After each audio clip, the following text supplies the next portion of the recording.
Mfumo wa chungano machilonu kwa kukura him number 35 kapalapa. Amen. Wachenge bopole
Zina la Yesu Kristo wa Nazareti mzimu wanga. Rogo wanga napanda chipato chebona bachishime chipinga changana no machiro. Muzimu wanga riliwovusiwa. Banga bangovusiwa Jehova. Banga bazitobona zipisaho muzimu wanga. Banga bogoronga zipio na zipio. Muzimu wanga rinasuruga baba. Muzimu wanga rikufara chikolibuwa. Muzimu wanga urithenisa pano ni dende ngachino ni chipinga. Rikamibili takalaho Jehova. Bahona bajeno bachilwala. Muzimu wanga bapodza. Manyaga buketwa. Manyaga ndebedza amanda myamketwa. Muzimu wanga chipinga cha Sunday school hechi. Muzimu wanga karibone bane bachimona mwana Jehova. Muzimu wanga kabashume Kristo ugao. Muzimu wanga kana doima pano ni Jehova. Muzimu wanga shirira myo mketwa. Muzimu wanga aruze zinozova kaiwe. Nga Yesu Kristo wa Nazareti. Amen. Amen.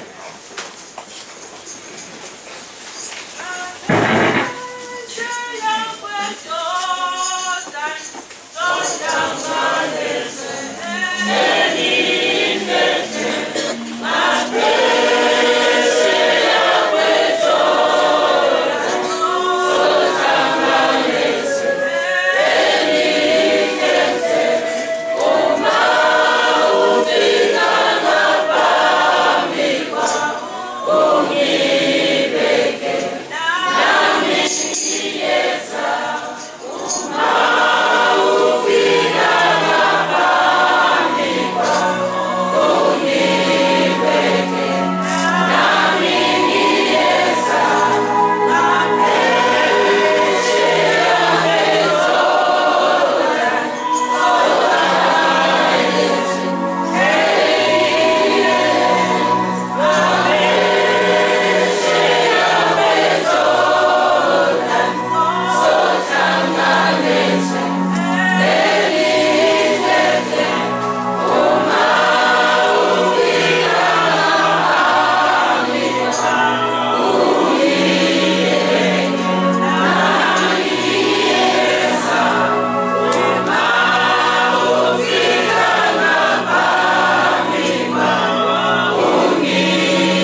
hlanganiseka. Amen. Ta hlanganisela kunene. Amen. Ku swi kota ku famba. Hinkwaswo swa ha tshamisekanga. Xivhenda xa lahlekela xilo xi tshama xi ta pfa xi lahlekani ya xivhendeni. A ku na problem. Hi le vhangelini ndhawani vhangeli ya matimba ya Xikwembu xi ta kota ku hi kotisa. Hi khensa ka siku ra dyambu ra namuntlha leswi Xikwembu xi nga hi kotisa ha rona. Ku va xi hi phaphamisile ka mindyangu ya ku hambanahambana. Noma hi tlele kona ka ku hambanahambana. A swi ngo boha mahlweni ka Xikwembu. A hi fosifosa hi swona. U lova tintswalo ni rirhandzu ra xona. Leri ra pfuxaka ku hi komba ku sweswiwani. Hi ku va n'wana wa xona a vambiwa emhandini ya xihambana. Hi ku kula ka mina, hi ku kula ka n'wina. That's why namuntlha mi kota ku famba. I masingita ya Xikwembu. Ni kota ku vulavula. I masingita ya Xikwembu. Van'wana va tele swibedhlele swa ku hambanahambana sweswiwani. Van'wana va tindlwini ta ku hambanahambana. Leswaku a va lo tlhariha. Va tlharihile na vona. Van'wana va ri lavile ku fikelela siku ra namuntlha kambe swi tsambile. Kasi Sunday school ya siku ra dyambu ra namuntlha hi ta dyondza Sunday school leyi ehenhleni ka mhaka leyi nge Amosi muprofita wa Xikwembu. Amosi muprofita wa Xikwembu. Hi ta ya kuma memory verse ya hina eka buku ya Peter 2 chapter 1 verse 21. Hi tindzimi ta ku hambanahambana.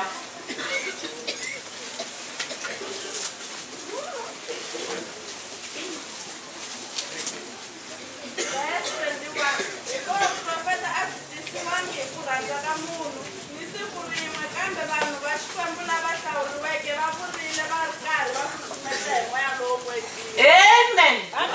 Hikuva vuprofeta hinkwabyo a byi humi ka miehleketo ya munhu kambe byi huma ka mani ka Xikwembu. Byi va byi susumetiwa yini hi matimba ya yini ya moya lowo kwetsima. Vuprofita hothe a hu na vuprofita hi hava kha muthu. Hothe vuprofita hu bva ha mani ha Mudzimu. Hu va hu khou susumedziwa nga mani nga muya wa Mudzimu. Zwa ku ri zwe vachumani va swi hamba hafha phanḓa a vha khou ḓo ḓi ambela zwavho. Zwoṱhe zwi tshi khou ambiwa hafha phanḓa zwi khou bva nga mani kha Mudzimu. Ngori vhoṱhe vha khou amba nga mani nga zwa Mudzimu. A thili a hu na mufunzi na muthihi hafha a tshi takuwa a songo fara heyi dugu. Hone vuprofita hu pfi vuprofita hoṱhe hu bva mani ha Mudzimu. Vha pfe zwavhuḓi vuprofita hoṱhe hu bva kha mani kha Mudzimu. Ni si ku holela vuprofita ha muthu. Ha muthu u ḓo vha vhudza zwitshele a thiri. Ha muthu u ḓo ita mini? U ḓo vha ita mini? U ḓo vha balanganya. A vha vhudza hezwi na hezwi na hezwi. O i fara mara a songo ita mini? A songo i vula. Zwezwo a sumbedza u khou amba zwa mini? Zwa ngelekanyo ya mani yawe.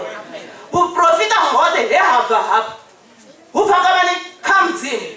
A thi roṱhe ri a zwi ḓivha uri hei hoyu ndi mulomo wa Mudzimu. Ndi ipfi ḽa Mudzimu ri zwi amba zwavhuḓi badi ra ri ndi ipfi ḽa Mudzimu. Vhe vha nḓivha thiri vhe vha nḓivha vha dovha vha ndowela thiri zwe ndi khou amba zwezwino thiri vha khou amba vha ri ndi mani ndi Mrs Moa. Vho mbona vha nnḓa vho mbona a vha vho mbona thiri vho pfa mini ipfi. Zwino heli ndi ipfi ḽa Mudzimu ndi khou amba na muṅwe na muṅwe la danga mini nga vaprofita va mani vawe Mudzimu. Ndi khou sukumedzwa nga mani nga muya mukhethwa. Zwino namusi ri ḓo vha kha kuṱukuṱuku hoku kuri o vhidziwa kha mushumo wawe a vhidziwa a khou bva kha mushumo wawe. Vhathu vhoṱhe ri vhidziwa nga u fhambana theni ri khou bva fhethu ho fhambanana. Zwino a ri pfe hoyu muprofita wa Mudzimu Amosi o vhidziwa a khou bva gai aya gai. A ri o vula kha buku yashu ya Amos chapter 7 verse 14 ri ambe verse 1. Chapter 7 verse 14 ri ḓo dovha ra vula vhaṅwe vha khou vula Amos chapter 1 verse 1. Ri ṱavhanyedze nyana. Amos 7 verse 14.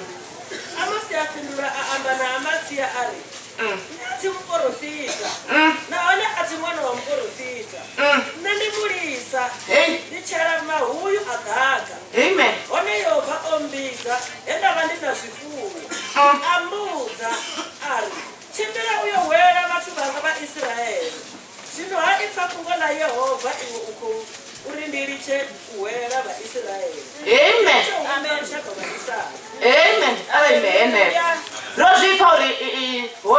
ukhobidzwa gai wozvifa ukhobva gai ovaegai ovaemurisa tiri zvezvasumbedza kuti mudzimu akona kuushumisa hasedzi zvanganda atiri hasedzi uri nendofunzeya hasedzi uri nendopfuma hasedzi uri nendinga zvithu zvinji usidzamini mbilu yemutu omutevera henenge marisoni yawe asvika amunanga ngori ovona mini mbilu yawe aro hechi ndi chithu chendingakona kuita mini nejehovha ndingakona kuita mini ndachishumisa ndine vatorisadza zvithu zvanganda atiri zvithu zvanama ndinerisadza zvithu zvanama uri hoyi angakona ngoti nachikuwa yachikona hoyi angadiitere hezvi ngori ofunzeya hoyi angakona hoyi mushumo ngori ushuma hezvi nahezvi nahezvi ndi zvanama zvota atiri mara mudzimu ushumisa mini uita mini ushuma muyani usadza zvagai zvamuyani ovona mbilu yamani yaamosi hovi amubidza ahenge marisoni yawe uri ayotsikudza vana vamani vaisraeri achiri vana vaisraeri vadivarota tiri ndi rushaka ronangwanga mani ngamudzimu hovi mudzimu odikhetera rone alarasedza namusi vana vaisraeri vana vaisraeri vopfumesa tiri majudha opfumesa ngamanda ngori ndi rushaka roita mini rosvutsupadziwaho atiri yazvipfa kagenesis arivhure genesis chapter 12 verse 3 ripfe uri mudzimu uri mini ngauri rushaka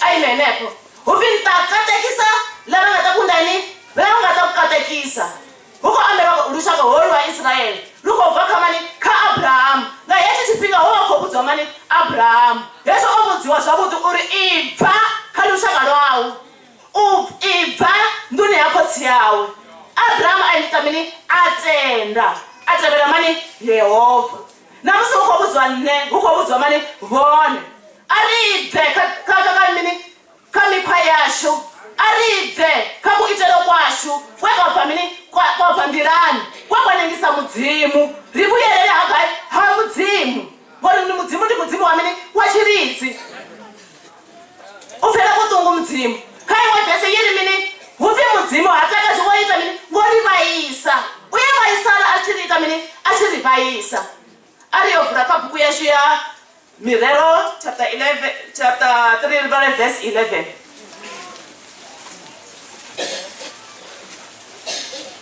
risongo hangwa uri mudzimu udoshutupata ve vashutupata vana vaisraeri aita mini asema ve vadoita mini vasema mani rushaka mani rwaisraeri vakukoshivona uri mudzimu orifuna werushaka zvavo alarivone vosema havana vatu namusi rine rivajudha ngamini ngarutendo zvinokona alarivone habherera chitu mutu avaita mini avasema zvavo rine aridhiti mini aridhiripedzeri aripinduri chitu monena mudzimu weadorita mini udoriiteri udoripindurere ene munhu uri nemune mudzimu ndidosema vevaita mini vausema mara vevadaushutupata nanemudzimu ndidoita mini ndidovashutupata mirero chapter 3 verse 11 onanga usongonyadza urove dzwanga yehova amen usongomwara achiupisa tamo aveipa verse 12 ngauri yehova uyo ane amfuna amen kodzi ane arwa mwana uyo ane amutakarera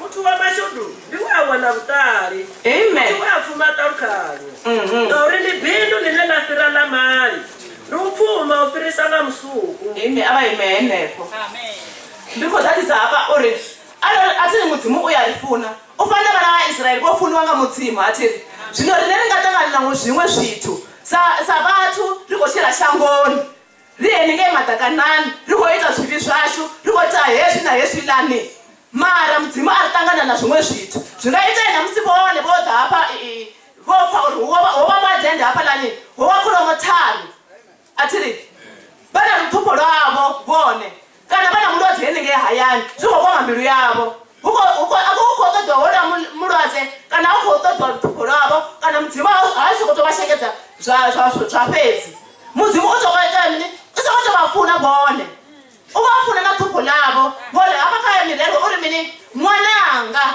ungana kudani kutsinyiwa hi mani hi yehovha hikuva munhu loyi yehovha a n'wi rhandza va undani va n'wi tshinya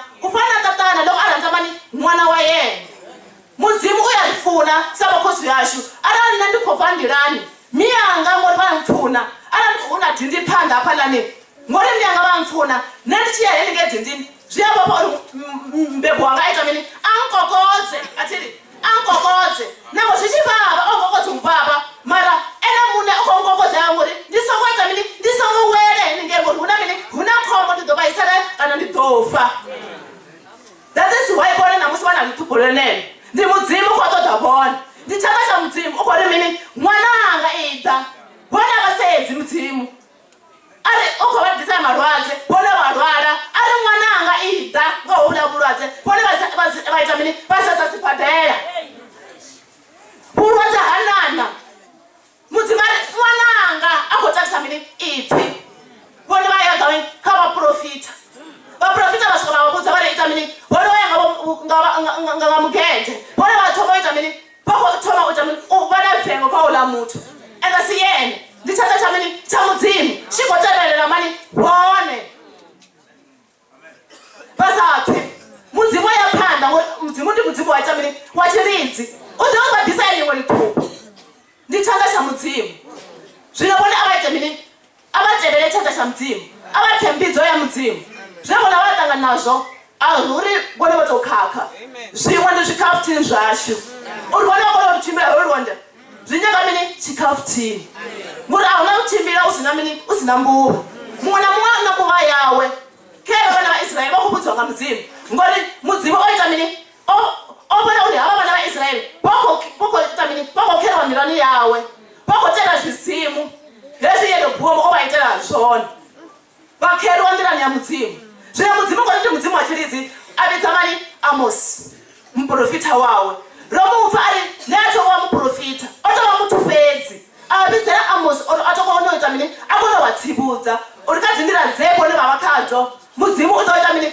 udhodhisa judgment nanamusi mudzimu ukadzivudza rine kandina dzenedzi ravakadzo dzedzanengisa mudzimu ngaphanda huna mini huna judgment azviperere henepo ngori utofa mumwe ari hai ari ndife ndidoawera mumwe kwahumbura niwoita mini ari ndidihungwe ndikauredze vakukauredza uri vaegani vemani vehereni henengei asi kwini uliva mudzimu asi kwini uliva mudzimu namusa uchena chikata tiri uchena chipinga chari muti mumwe namumwe aita mini alugise mapungo awe namudzimu wawe nendidiva ndava dzanga nango ndoyima ndikofunza sunday school ndina mapungo anga yevone ava mabhibi nemkana wanga hamabhibi namubhebhi wanga we ambhebha haabhibi mara nemune hova mini chipiri changa zvikotoda ne ngaipaseka ngori paseka kei rotaverwa yona ikotoda ita mini kochidza ne namani navona uvye mwana asati mani mubhebhi asati mani mwana muna asati mani musadzi wawe rote mumwe namumwe ukaita mini ukabhizinesi yawe koyo Amosi omwanga mudzimu ayavabudza hava vatu zvino havana mumwe mutu hoye Amasiya hova homuprista oemprista kaichenesho chipinga huvi amutiba arasowaita mini asowoamba haya mapungo ngori Amosi akoita mini akoamba ifila mudzimu huvi amutiba ari ibva kana Israeli iyakagai iyoyo profita gai kala Yuda ibva eva emutu wa mudzimu ni mutu wa mudzimu ova emutu we aclaima uri udiva zvithu zva mudzimu ove vana ari vemini ava muprista heningenta ava yakama yemo maulwana ngamanda ari ka xiyimo lexi xe le henhla swinene va mu vona muti ava yemihingameli wavo a ti ko amba va ngime zwini ni ko amba ka xiyimo xa hoyi Amasiya we ava muprista muulwana mara ene a tithisa mini maphungo a rhumeriwanga mani nga mudzimu ari ibva navona namusi va nga vota henepo vhangelini vopfa uri vhangeli na manda mara va chibva pa hava svika va tangana na mutu ari hei vone va songotevera heri ndandava hava lava tiruka na manditi vokobva Zimbabwe vone va songotoita mini ari henengei uko va bvisa kachiridzi cha mudzimu avaisa gai kazvawe zvezvadiwa mani ngaye azvidivunga mudzimu zvidivanga mani ngayonoyo mutu we avaita mini avabudza zvavo zvikambone zvikane namusi uri nendidiya lipiyo paseka ndikurwane henepo. Amen. ridota kuka kutoku ngofi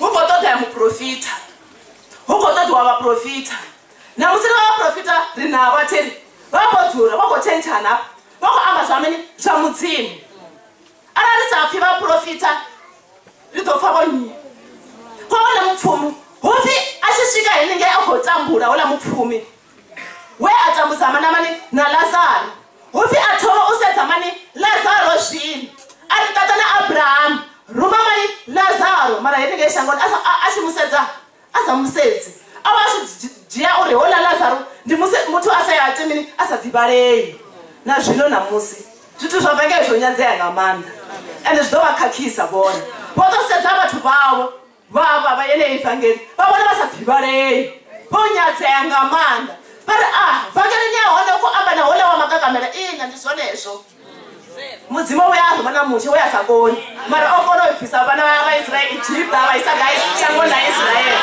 mudzimu ushumisa zvonyadzeyaho zvarentesa kavathu matoni avatho kamudzimu zvipasi ngamanda zvare pasi matoni avatho ndizvihulu pandahamani pamudzimu mudzimu ashumisi zvithu zvoita mini zvamayemo udovashumisa zvithu zvonyadzeyaho ngamanda vone vaita mini vatitisenga yezvidaro zvori ativotovotovakoshumisa mini mato amini anama ukotodeya uri mutu asatsenga mani ngamato aiti mini amuya apfe nganisi hedzi ndeve dzevone vavona dzone kanne apfe ngahezi kadzanga ngomu votofa zvavudi namakakamero vangasi apfe votofa mudzimu wokoamba akoamba neakoamba namani navone avathusa namusi avathusa uvikotoda vaprofita ende hangoamba uri vaprofita vofunzeyawo hangoamba uri vaprofita vamayemo vavamadhumu no ori ukotoda amini vaprofita uri henda vavaita mini vaiambe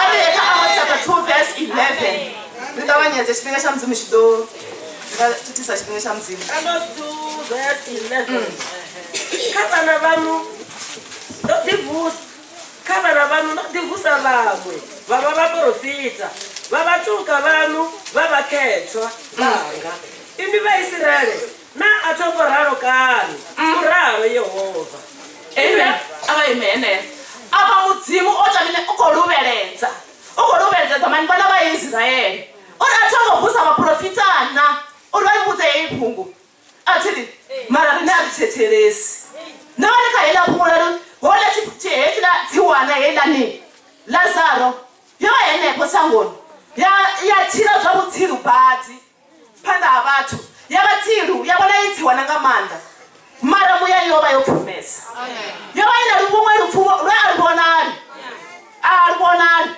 vodovana muti wahone opfuma ngamanda gai muyani wawe mara ogochimbira ngamateki opure yawo asina nasuti vavevona vaamba vana hela ibva makurani helani mara vone voambara hezvilani zvamutesa mara vasina uri rupfumo zvaheli shangu zviferera henepo zvaheli shangu zviferera henepo auna chachaya panda atatu venadaya rufuno henda kona mumwe mutu okobulunga ana golo yawe kana vari hola mutu ofa mara ojiya mini ojiya pfunzo yawe ofa mwana wawe azviitei zvavo ndi zvavo vozofa vatenda pasi vana kutali ativori mutu ofunze yawo haatodhei shangoni pfunzo ndiyone rikonuvana mini bhibhiri rakonuvana atiri pfunzo yakonoita mini radzivuluwanyana atiri pfunzo ndiyakutipati mazviyangori pfunzo yeneye iwe yufara hani yauitisa mini yaurivisa gai waita mini navonyi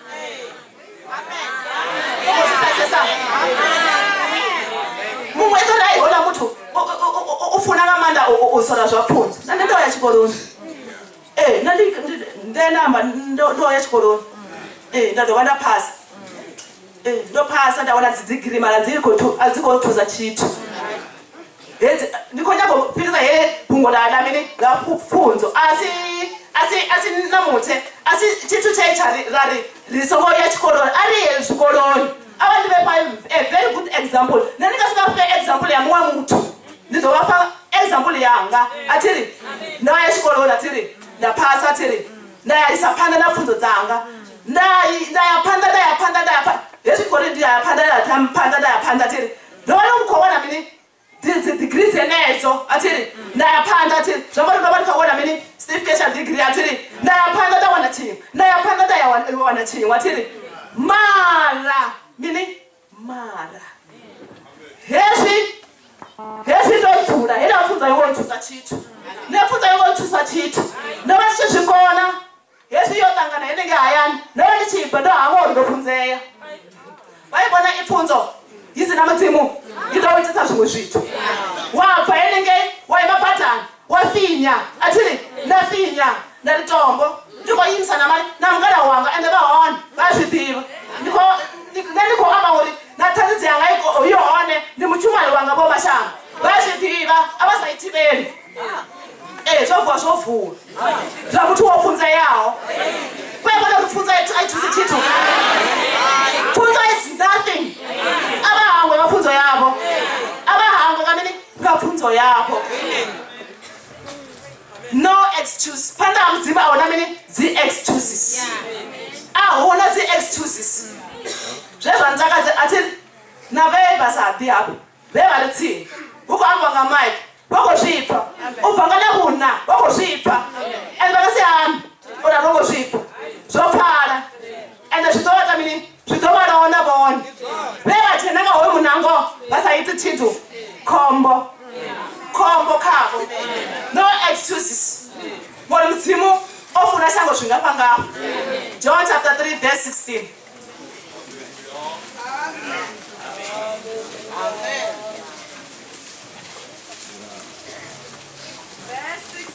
verse 16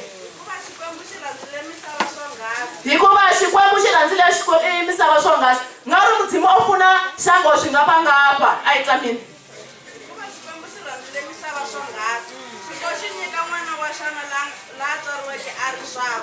leswaku un'wana ni un'wana la pfumelaka ka yena a nga suki a lova kambe a va ni vutomi lebyi nga heriki huvi mudzimu ofuna shango zvingapangapa anekedza n'wana wawe murwa wawe mutihi kha shango lothe a ti lo mu vona va kho mu sengisa vusiku hothe murwa va ita mini va mu vamba nga Friday va kho mu vamba va muthe afa zwa vutungubadi afa huvi va ita mini va mu pfula na swiambalo ngantanhanga ngantanhamani havoni mara namusi nanikozonda wenda ndzula tini naye atiko ukadhiva uvambiwa namusi ingana vutano namusi ukhovhuwa atiri namusi uyo ovhuwa namusi murena washu Yesu Kristu rari mudhova morivona vafuni we ava vadzula tini naye ubva namusi avafune we vadzula tini naye hothe ava mufune mori vangasi ambe vari nendi mukhetha mara we vadzula tini naye vasamufuni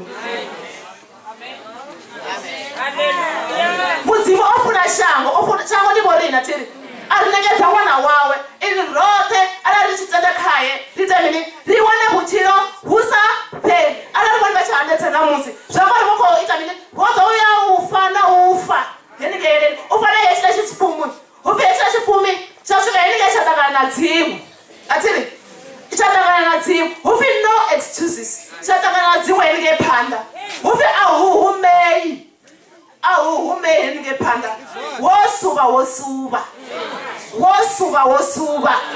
ndikasi anda ndozosukumedzwa ngobonyi vaita so vangita na so navaita na so avasukumedziwe vone vona vafara pasi avatsembe vone vaeneko vari chiri cha mudzima atingasibvise vanga mutu iwe konya kubvisa ne yeneyo vhangeri itobvisa iwe uri nendisale vhangeri ngori mudzimu nendiyamufuna iwe amufuni ngo mudzimu ngori ko itazve mudzimu zvamunengisa hufi hechina xifumi xa ri mini xo va xisaseti xi tlhe xangoni xo va xisaseti mani holani Lazaro nomunenge xo va xi ximunengwa a tiri mori hufi hi holanasa a sa divaleyi a ya dziwana va mu vona mutu a khola zwavhuḓi a khou shumisa fork and knife a tiri munhu a khou doba zvakai zva fhasi havo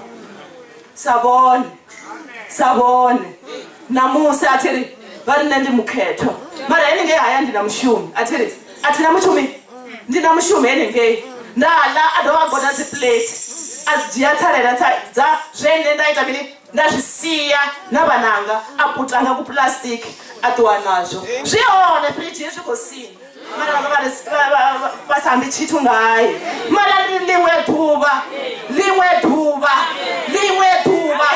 dumari ulikouda likodene likodela mani bona vota muhumbula hola mutu sahola ni mupfumi ari tata na abrahamu ruma lazaro namusi uya musedza uri ruma mani lazaro aheni ngeshangoni pinduro ikori mini heni ngeshangoni huna mini huna vaprofita vangane mudzimu arari vakasapfi havana vatu nango hapfa mutu hapa ahenenge vakasimuka kodorohoyo ukojamuka zvawe ukobva mini mavitani ndichipuko vakasichipfe zvino aripe mini varanda vamudzimu vevamba mini ifira mudzimu ngoti jajimende ikuuda ikodera nenamusi idodera vona zvingaita nenabva namusi ndasasvikeni ngehamwa chinyamani ndaperera apa ndirani ndidoriva gayo moyo wanga ungasindade nadhumani rutivi zvekone vavazvone namusi zvidhiva ungavo zvenenda vazvone namusi zvidhiva wangani nanango ndedzumba atiri nachitaisa vaketwa rirarapisa tiri yava yavoko vavana pasi rivodzumba mani nazvipi vamunhu atiri vovhara nachirechi atiri vatovaita mini vapanda havachumai atiri vakonyagotembi vanga vachumai vasokonyagotembi vanga vachumai vatembaira vana tadhuru vachumai siri vadzimu mudzimu ndi muti upedzi uye havati tadhuru vava vadzumbama vava yava munna vafanana mini nabhaji vagochimbira tiri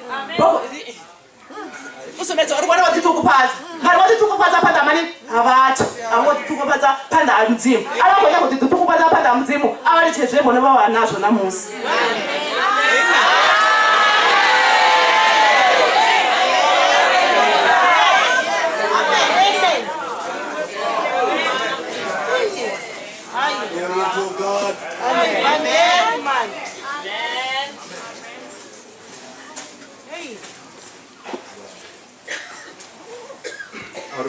Amen. Simonga ri kuliko Jesu. Kuliko rufuno rwa muri makone na rufuno. Roni kwa Jehova ni kwanza profita wa Mungu. Mtu wena muwana Jehova chitacha Jesu. Hasa bonalirwa nama marumuyani wa Jesu achimufanya. Amen. Na zino mzimonga Jesu kubudiswa ngaizo ndari nerufuno bona rakai Jesu. Binyazeka zwa namu marakazo mu Jesu rizile Jesu. Gori muzimonga Jehova nikuri sumbezo chimo cha mukristo zo mukristo tidana. Amen. Gori kuri buza zuri ba mubatu butambura marakai ni Jesu babona baba budishikai. Marakaba tu Jesu bachibona rasazo siwana Jesu. Na zvino mudzimu ngarifarise nekororo ino Jesu Kristu. Bunga norivusela vaprofita nevana vemushe kunge Jesu avamba Jesu. Ngazvipinga zvamushe musechipfuna vaprofita pamushango Jesu. Na zvino mudzimu angaita musoro neshirikwadzitilani. Bunga rote rokuvangana panda chipako changu Jesu. Rokuvangana udhupanda vayanorichira Jesu Kristu. Uri musi dhupa elili urwana lichisvika munonga rikunoponyoka nanerijene petunenga vamwana Jesu. Ngori mudzimu anga nikuripizela sori tiri vonane. Chitu chena ribidzela chone mudzimu wanga nduri richifariyo jemusoro wa Jesu. Riwana rifuti Jehova nisarisori. Nisariwani Jehova nchiribolela velesena wana risina na pachene na lichi Jesu. Ndondi chumbela sori ini service Jesu. Itani sori arusi ya ruwe. Ubuna richimona chimwe Jehova nchishuma kukati mbiza watu Jesu. Uri na musi mudzimu wanga rodhisa manambiru panda chipako chawa. Uri mwana mungo mudzimu wanga boporo wanga kumbiruni yawe. Mwana mungo Jehova chipa wana boporo wakasumona zvimwe Jesu. Uri kuzipa Jehova nkurikaizanga muromo ipilanu. Uri ipilanu Jesu ndilo nilela imasa mprofita na musi Jesu. Ndilo nilela basumba ndila kukamimia yashu. Uri mudzimu wanga richifaria gai Jesu wanga. Ndilo nazifuna ndizifiyo Jesu.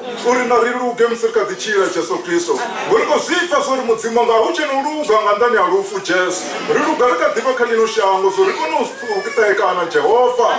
Na zvino mudzimu wanga Jehova ndiyaliwa chino chikacha no masichisiro choni Jesu. Uri ndoshiri pasi na mushumo nazo do general kasisi na ndi Jesu. Na arusa chimwana chimwe chiri chano na mandano venga safiri. Amen. Amen.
Let's go.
Hallelujah. Hallelujah. Ndothoma mshumo mzimu ngowana rwimbo ka Parapara 72. Parapara 72.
Rialibwa mzimu ngano macheroni rikolibwa mzimu we arivusa rova ripano bvangala buna ubyosika namusi ndikotenda zvauri vatu boedhera zvavudhi madhekwe nauri songotoedhera samahayani ashu arari mutu obva oyandwani auna urara zvavudhi zvino rikolibuwa richikovona nahapo ngano macheroni chino ndi chikati cha ndivadzo dza mushumo wa mdzimu ndivadzo kurwane karirabelise mwinga meringezi ngwabe karirabelise n'abafunzi bote bane bashumisana nabo uitela zori mudzimu avafarise. Risongo hangwa urabelisa mukara washu mufunzi washu womfuni.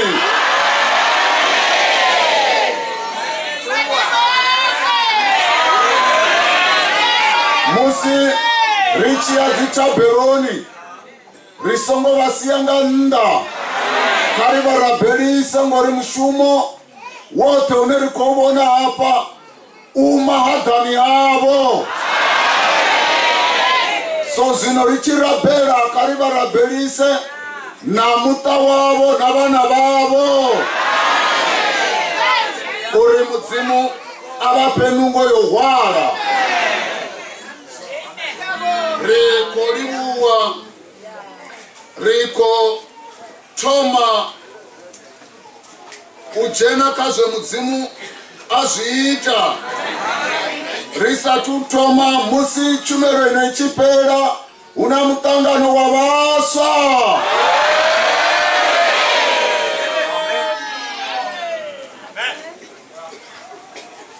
Nga Juni nga 16 una mvuselelo hamsekwa.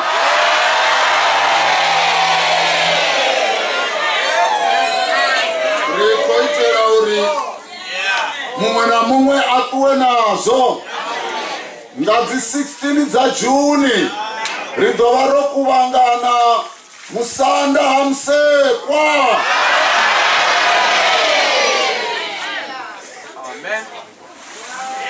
Riko libuwa ridojena kazwe mudzimu ariitela zone. Riko ula paseka yavo porora. Ni vanji bono voporo wavo. Bevadapa vopfunerwa nga Satani vamwe vasakoni noufema.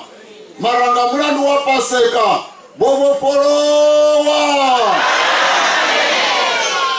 Namusi kosi yovuwa.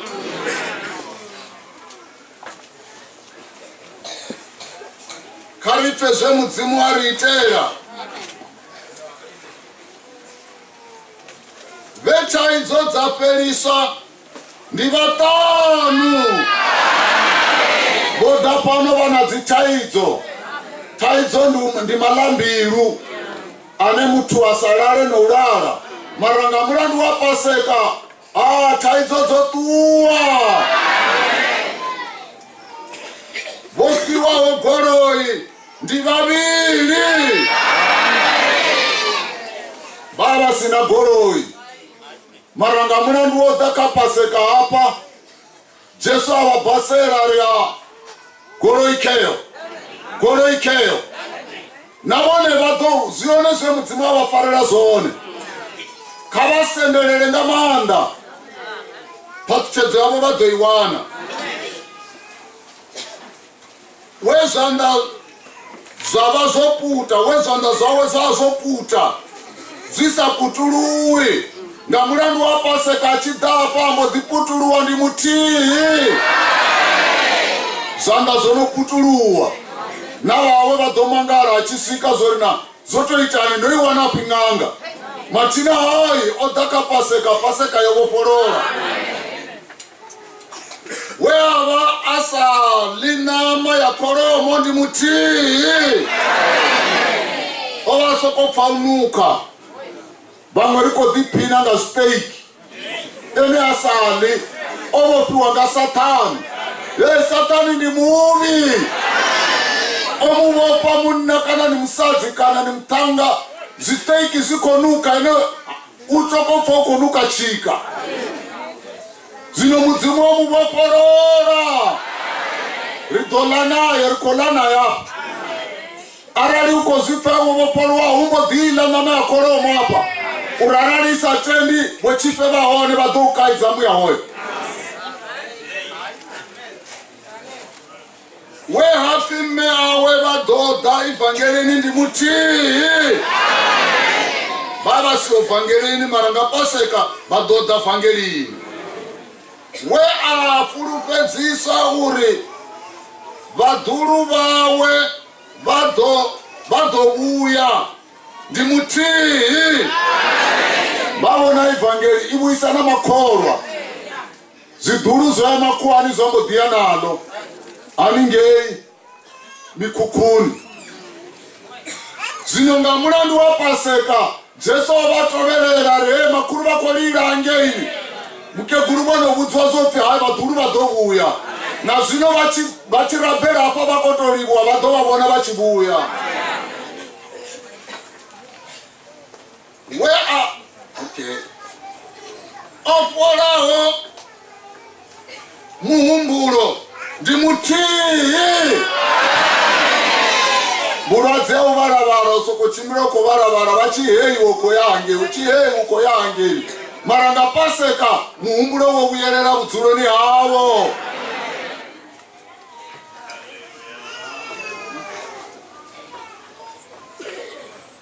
We chaidzo dzotandululwa wechaidzo dzatandululwa ndi vatu va 7 vevatandulelwa chaidzo dzavo owanawo mushumo ndi mutii vevaivona kosi hey ari rote apani aravone vasati muvona hai kuione kosi apa ovonwa nga vatu 5 arifoni oziyambane nemunyori hauna vaviri kana vararu vane vadokuvangana nga dzina langa nenisave vukati yavo ndi 5 vevamuvona murena apa navone vangamuvona zvinongano machero vevapfurupedzisa kupasa chikoroni ndi 3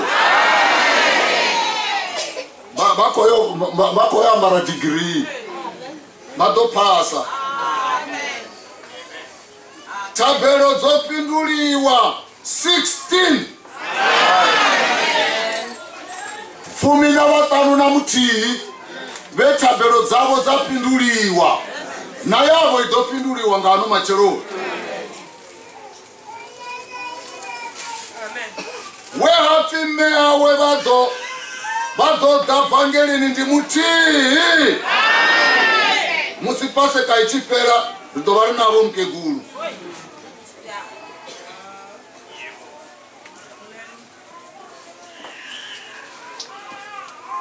wemeya wevapiwa mushumo ndi mutii weapiwa mwana ndi mutii werutendo rwamuvudza uri vana vawe vadotenda ndi mutii weavopororwa ka mimuya mivi ndi mutii wematupo apera ndi mutii weavasakonu bibili ndi mutii odasakonu vala Jesu amujerisa chikoro utobva ngalavuna na musindi ndisonda uvokonovala bibili yote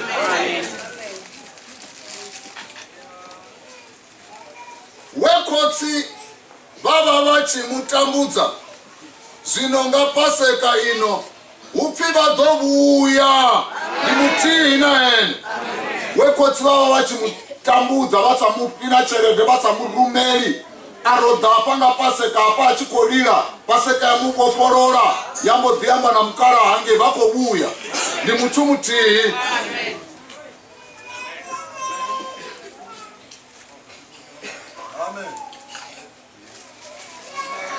wekaradzi hapfi udovuya nene ndi mutii ova achikorabhera uri karadzi yanga kavuye zvino upfu udovuya ndi mutii wemadhimoni aperisa ndi mutii wea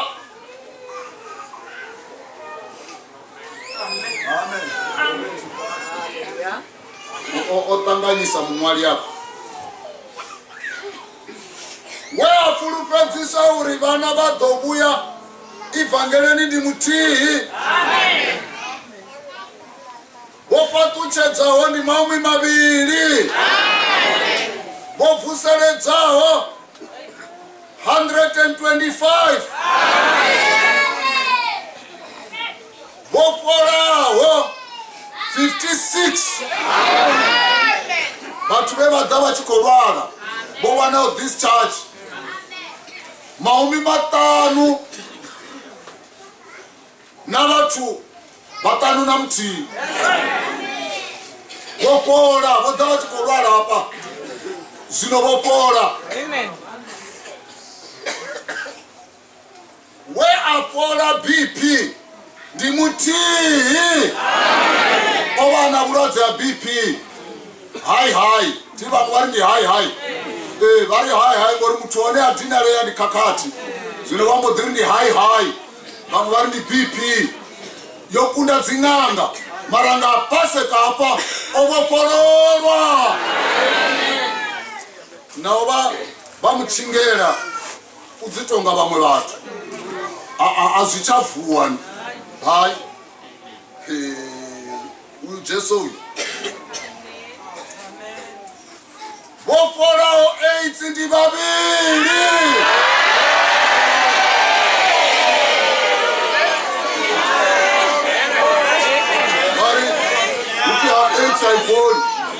saipoli atine 8 ndi zviri jesu ukwangura zviri sino na 8 yatuwa ndi vatu vaviri vevada apa vana 8 sino vopora vadomangara vachiya kliniki udopimini negative vamodhiya vadopa vachisvika vachi negative ende vasangotuwa evhangelini hai vaferere nepa ndi vaviri voporawo mandamu ya muketwa 6 vovanawo mandamu ya muketwa ndi vatanu na mutii vovanawo muketwa ndi vatanu na mutii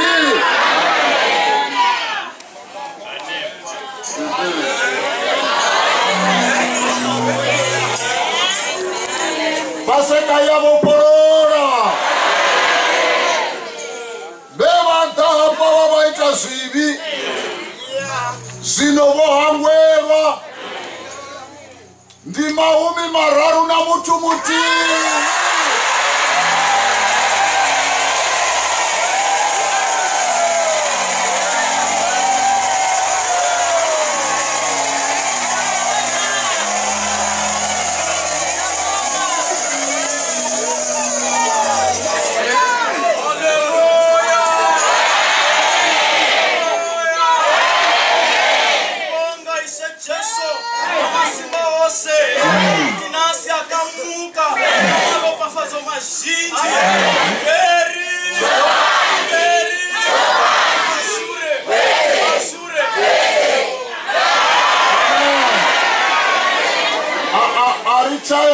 arichaya murauni hai riyapanda rosiwa ntatava arichatsa vane vakwangwera vakoposiwa ninge ichavana arichatsa rikolivuwa mudzimu ndivadzodza shundi dzedzi vaeni vote votanganedziwa havapei hayani hapa arali vodhava na matupo adosara apa ngori kosi yohwara matupo ote ane adosara ndiyala mahulwane ori hani ngasi atuwise aya songomuisa ufi vakopora udoropora ridojera mndende ridolamini mwana achikosika mutu achikorwara vone vakotoko takaela mndende varowa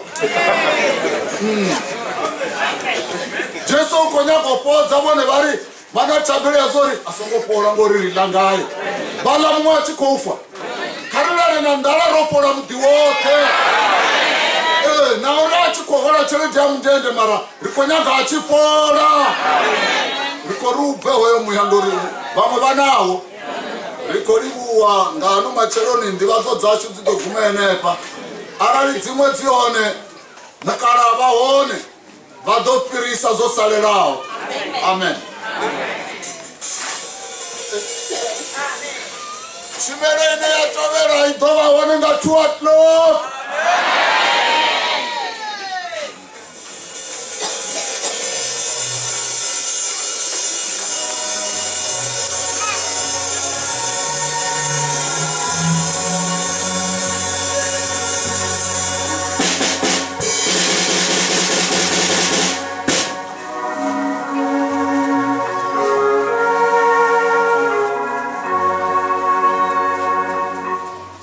Musiye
Abrahama na Isaka na Yakobo kotseri kolibu wanga mutono wana mutuno wanga samusi no vuleta pasaka ya Yesu wanga notambuzi wa muno wanga beke yote Yesu wanga mara kando wana na mutuno wanga Kristo wa Yesu wanga wote baba ndani muno wanga wote wa muno wanga kuvuwa muno wanga Yesu wanga nana musi Yesu wanga wakati ya shaba Yesu wanga kotsi generali muno wanga generali kama wana manu Yesu wanga nina makondo timu wanga utunakachita Yesu wanga Yesu muya uchitinginji zamatari Yesu wanga Siata mamuno sinyaka ndoto na ndarwata kamino marko nyaka ndoto Yesu koti Yesu itani muna wanga itani kamuya wanga Yesu wanga ni wani hapa Yesu wanga nori ya una babili na barara wana wakuwanga na katira naga na una nisawe bukati yao sunozo sinari koto zidozori ni wana bukati ya Yesu wanga barisani muna wanga Kristo wanga Yesu Yechina kipinga muno wanga ukota kuwa mtanga wa Yesu wanga wena mtanga Kristo wanga Yesu wanga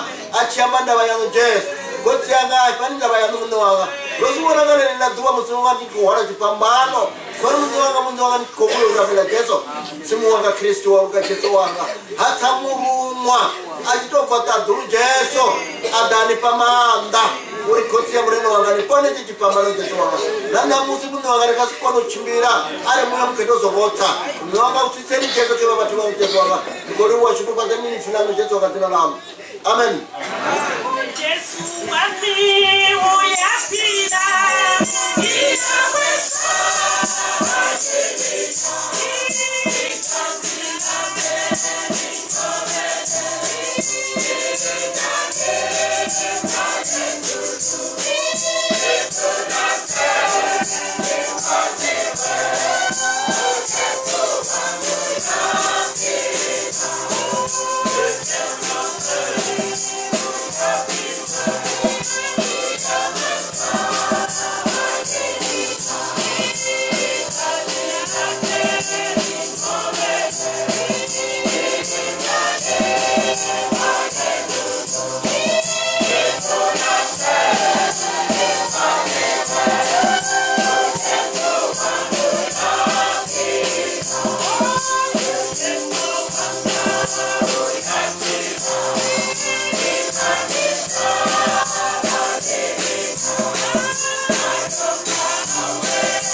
Haleluya. Rikoli wachinzi cha mzimu ka machero ni aduwa heli msiripani. Mzimu arifusa na mibili ya budi. Aritendera uvapano. Rikoli waduwa la budi. Duwa la mvuo. Risa tuisa panda na ifila mzimu. Rina ndibazo yosalera hapa. Ine ri kolibuwa musanda wa burine musanda wa msekwa chifenda chamba zauri chaba yokunguluwa yatsera batuni zino musanda ababukati ya burine ri kolibuwa bukuma ri doba bukati ya burine raba na mukansela bane baba ba area ino bane baba bochililo ri kolibuwa shidro chabazula kachoi kabadipine bakacho ba le paseka na borine paseka ya bopolola. Haleluya. Ri pano kama choro ni adura lana musi rishi kwamba nga kosi yokunda olufu kosi yovuwao zoba zofanera nga uri ukotebelela ifa lawe shangoni ukotebelela batu bane baba bawe atenda ujena lufuni achikotevelela muthu lufu lwa balelo umufara rapfa nga mathupo awe achikosogiwa sa nguru asogiwa vamwe vaya kule vachivototalela ari osogiwa vuyagonyiswa kathanda ya chipambano achigonyiswa achikohwala zvivi zva shango lothe apa la nthanda ya chipambano nga nthani ya uri vuvi vupandekanya muthu na mudzimu mudzimu abhalelwa na umulavelesa nga uri zvivi zovipha vukuma nga uvipha zvivi zvaita uri na mudzimu akunde ulavelesa mwana wawe nga uri mudzimu alavelesi chivi chivi chipandekanya muthu na mudzimu zvaita uri na mwana wawe unovapala kachipambano avidzelele Eli Eli lama savatana achivozvivona zvori unokakedziwa mushumo wapelela 12 o'clock sisiladha shangoni yari 1 o'clock sisilione shangoni yari 2 o'clock sisilione shangoni yari 3 o'clock sisilione shangoni abidzelela nga 3 o'clock adzama achikotevelela muthu chiumbya chawe ohwala mishumo ya swisu ye vathu vaposa khaye uri avafele apa la chividzelela zvichikopeteya ringaye kamacheloni ya dhuva la namusi ri pano ngaye ndi Jesu wa Nazareta ani vodzula ngautoralo vangamuvona kamacheloni ya dhuva la namusi vanga Elia bofule lari lichimuvona lari Jesu wa Nazareta nkatichele lalikhovona mato khaye haleluya kamacheloni ya dhuva la namusi kamvuye neyi Jesu avuwe khavone aubhebhe mwana wa mudzimu kamutu uchinche chikati uchinche uchilo ngauri chipambano chiyarugisa chipambano chiyabhebha haleluya kamacheloni ya dhuva la namusi vodzulanepo kachecho chidhulo valavelese nga limwe lito uvuwe lutendo ive riala yokokodza zvatadhulu chiri mvule mato ndivone nga kumwe kuvonere haleluya uchikochumedziwa kamacheloni ya dhuva la namusi ene mune wa mushumo akomona ari oima akolavelesa mbilwini yatenda usendela tsini naye andikakati mani kamacheloni neri kuima rizvidyanana rotodokudedza mulilo aridivi zori ringa mulova rari kuzvipfanga madekwana uri ukoteuliwa rikoteo mumwata rimule richimbile rina mutanzi odhara ngangomumbiluni urioliwa Jesu ayo malova riyanwe rive na mutanzi auri atichafa dhoran atichafa ngauri rikoshumela usechafa apa arichaya rufuni arichafa ndilenelo vathu vahacho rikoshumela usichafa konyagwamba ngamwe muna uyavuwa muna uyakunda lufu fi Jesu wa Nazareta haleluya ndinyane atenda ayane agwapfa chanda cha Yehova chidzumbululelwa nyi vodzulanepo mmeanga vodzulanepo kaladzi yanga mukomana wanga kamacheloni ya dhuva la namusi ukwambi wanga muna wa mavadzi zvandani haleluya ene mune wa ndhaka wa property ni ya vashangoni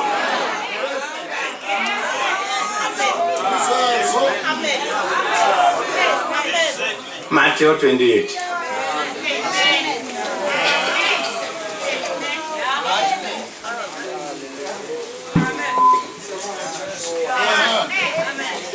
28 verse 1. Matthew 28 verse 1. Yes. Moses sabatha yofela uchichalitevelaho Maria Magadalena na Maria ula mumwe vada uvona charo. Aphala mudzinginyo muhulu, murumwa wa mzimu achitsa achibvata dhuru. Adapigulusa lila tombo, munangoni wa charo, adzula khalo. Chivumbeo chawe chova chichinga rupenyo, nguvo yawe ichena samahata. Valindi vatetemera, vanga vafunga uopa ene. Vasadzibone murumwa amba navo arwi. Inwi nisongo opa, ndidiva zvauri nitoda Yesu wavo vambiwa chipambanoni. Hao pano, ovuwa vunga oamba, idhani nivone Petru yava ulatswahone. Nikone utavanya uya, niyobudza vafunziwa vavo zvauri ovuwa vafuni. Unovonani, utoniranga panda nichia Galileya, nidomubona enengei. Vonani ndonivutsa, baba chaloni vachigidhima nganyoko, nanga dhakaro lihuru vachiri riyobudza vafunziwa vawe. Haleluya. Ndava ya dhakaro. Nana musiyotoraro kama cheloni ya dhvala na musi. Ndindira ya namusi dhakaro likotea udzura kabatu. Haleluya. Dhakaro lo dhala wali dzulenga ngomu dzimbiluni za vatu. Zauri unawe arifera. Haleluya. Huko wana chimangazo. Uchikovona alanga macheloni. Uchivana hava vafumakatsi. Vachididhina uya chaloni. Apa shangoni kala Yerusalema. Uchifara maheve. Uchifara pungo. Yauri ufuwa. Vachivotoseverana. Ava vana utanzi vachivamba kagara. Zauri Jesu wa Nazareti ufuwa. Ola uya vambiwa. Haleluya. Musi sabata yopera. Uchicha liteverawo Maria Magadalena na Maria ula mumwe vada uvona charo. Haleluya. Votuluchero uvona mrena wavo. Nana musika macheloni ya dhuvala na musi wodzula ngotoraro mtu wa hashu. Ivana chewa tulucherwa chone. Chine wachiveya kamunango wa mbilu. Uchibviso chitulucherwe. Endo chisunyuchele uri ichindi kunyango chiwana. Ngauri chihoni. Kama cheloni ya dhuva hili. Musi mwana yovuwa. Jesu wa Nazareta ovuswa. Umunawe akunda rufu. Haleluya. Munawe vavichisika chaloni. Vasavoni marambo. Aongo wanala na mbungu futi. Aongo wanala usina kaye. Ndi rufu delwa hoyu mutu. Haleluya. Rune vachisika vatotalela vawanore ovuwa. Haleluya. Jesu wa Nazareta. Haleluya. Vasika chaloni vafumakatsi. Haleluya. Ngauri paseka yabo polora. Yotaviwa iko nyagovo polora. Nana musu nyagovusi wa mwe munna. Ngauri Jesu ovuwa. Na vatu vate uvuswa. Vavuswa zvivini zvavo. Haleluya. Hapo kaelo sisi. Sisi la mbilu. Era pepelwa hone. Haleluya. Hapo kabuchiva. Hapo kausilinga. Vadzia unamela zipele. Vatseka zipele. Valiche zipele zjene dakara. Vadzia usilinga. Vatseka usilinga. Valiche vana vavatu. Haleluya. Wawana mtu wote anataruka yote. Wanamela mbelesa. Achinga ukushuma ngayo. Ngeno ipuka ya daka. Haleluya. Vana vakambiwa ngavuvi. Akambiwa vya hangwa na jarata. Achichena jaratani. Abona mwana wawe msazi. Abona mshumi ya msazi. Okambia. Ana chibungu. Ungambia na nene ya teotomolwa. Haleluya.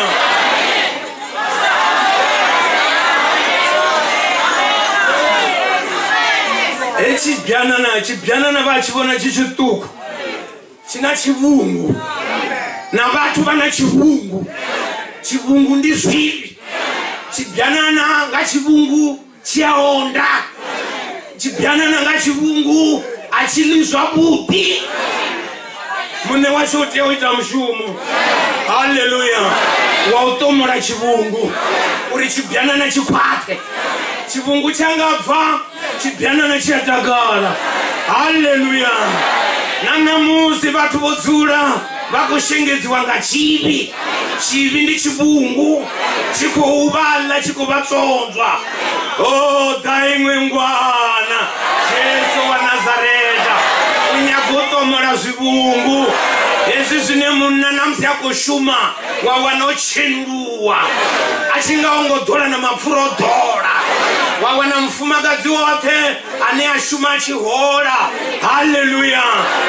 Andri habu yasumedza ruwa horani ukurliwa ngachivungu uchenruwa chitsonzva kaye. Oh, ndasalotorana machironi atwala namusi Jesu wa Nazareta ofuwa. Haleluya. Vuswa mumwe munna mararali uchizvifuna mafunga one atina mani arali uchitenda mushumo waitiwa ngomumbiluni atotendwa mafungo aone. Haleluya. Wodzula ngautoraro efi ndinyane atenda rapfa ayane wakwafa kama chironi atwala namusi ayi ungadzumburuwa chimwe chanda mani chanda chandamulero. Haleluya. walichopulupela holo ludede lwewahunga. Haleluya. And auzvidivi futi uri holo ludede woengejiwa ndi engagement ring woengejiwa ngasatani udochata uchiripi wachata na chikeleme ntuvaline wawo wadowana muchato uchichata na chikeleme munasi na chiambaro asambasi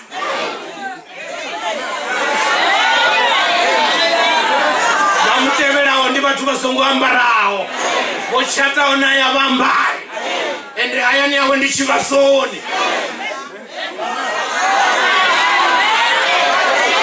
namusi ungawa mumwe mubuso mbiluni ya iwe awa mumwe mubuso aima mumwe mubuso Jesu wa Nazareta. Haleluya.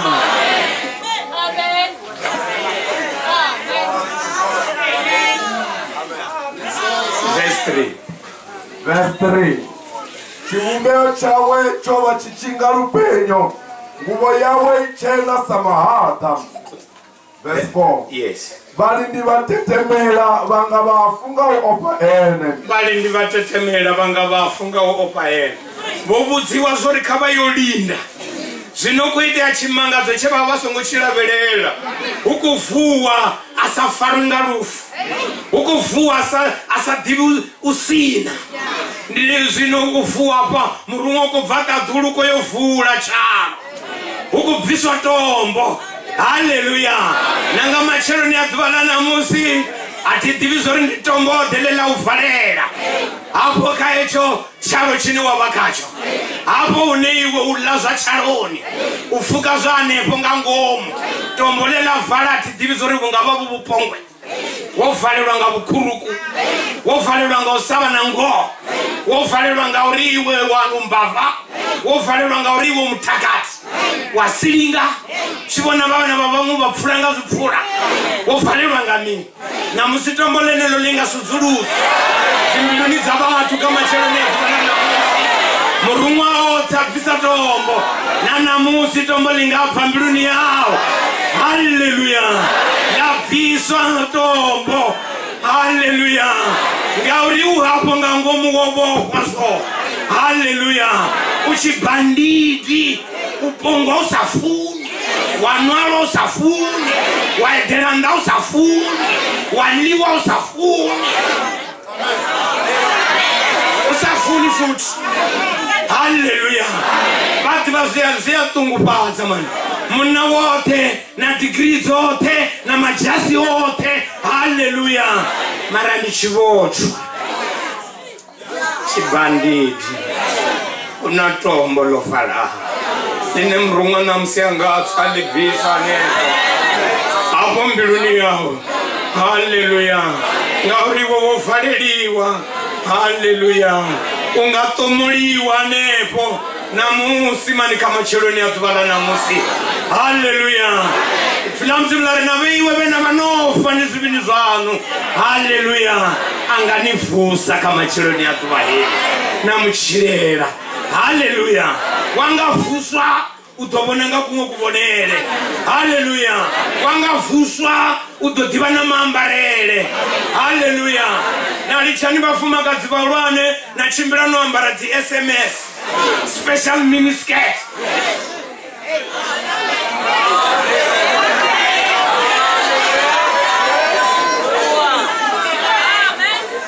Mewote achimbira songofuka na mbiasi chitomupfamai ngobono ningisa uchilo marana musu ngabana U10 wabona ngakungukubonele wayakhali mweshango chipambano cha ubvisa hapo ikipita la vupuli sivini hapo maroromani ewapirimera kune zino natoinyagopelela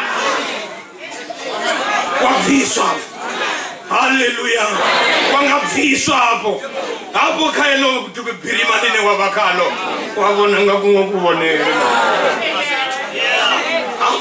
une wabahona wati ya U10 wabona ngakungukubonele murumwa atsabisa tomo.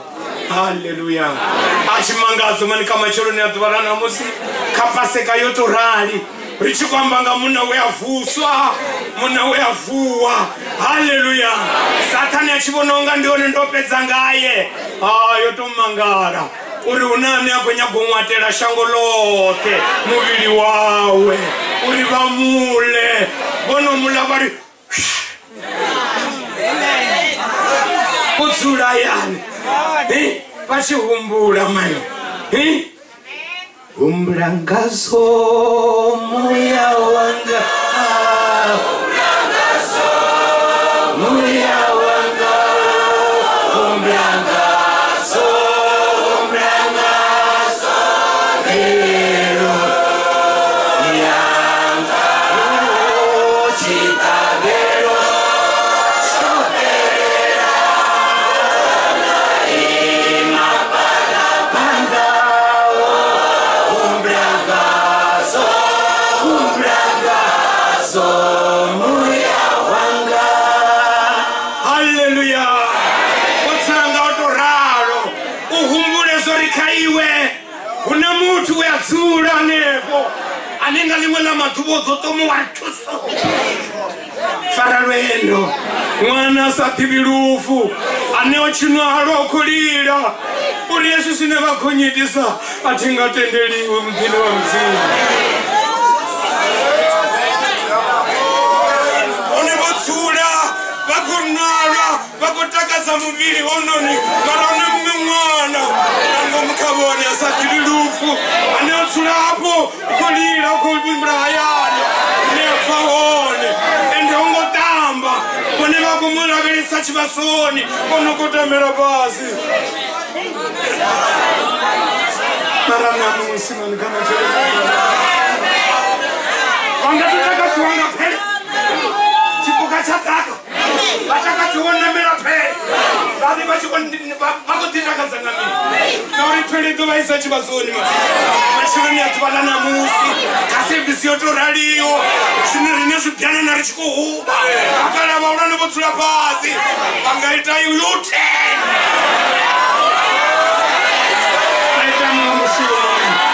haimamumwe mubuso ngango mumbiluni yavo vachaisa zvivini. Haleluya. Vavopololiwa vari ndandisazvidivi sorona vumwe vuchilo una vumwe vuchilo endo anditanga sazvidiva hayo mabhutsu ane vavakawa rotobvura ngauro vakurinukera raveya pasi rachaisa rova rianepo richibvaya ninga la utano ravuyanga musumbuluwo utotopa bhaji ra mushumoni mufumakadzi achitozvidiva zvori ava lava hashi vatovuyanga musumbuluwo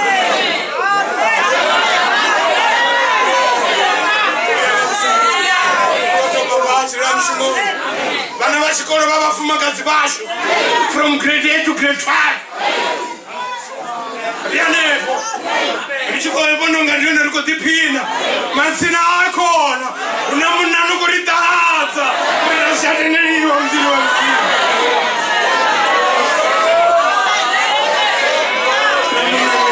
una munhu wachitadza ane utadza tadza munna achimira achipopisa dzinte nandira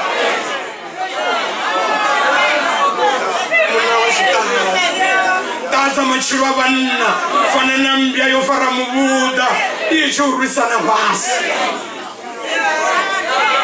vari zvikuita zvitoitani kamachero neadhuvala namusi mutakokwasheya musi vatuvuyedzedzani ngori mbilu yayo ngofumbiswa maropa akutodoroterapo chipambano chikonyagotoka urupe kumwe mubuso wangu mumbiluni mutuziva zvitoirimini utoitani uwo vulwadze akafara utova lichalini ngachalo. Haleluya. Namusi chipambano choima roadblock ya Jehova Jesu wa Nazareth. Haleluya. Uri vadziwa silinga vaisekai dzimbafa dzisekai vadziwa upasa vaisekai vamarombo vaisekai zvinovone marombo ayo vakorimini ngawo vanyagogumagai nawo. Haleluya. Vanyagogumagai namuhwaro uyo una munasiwa asina chiridzi anonamera mutu adova muhwesa muhwaro.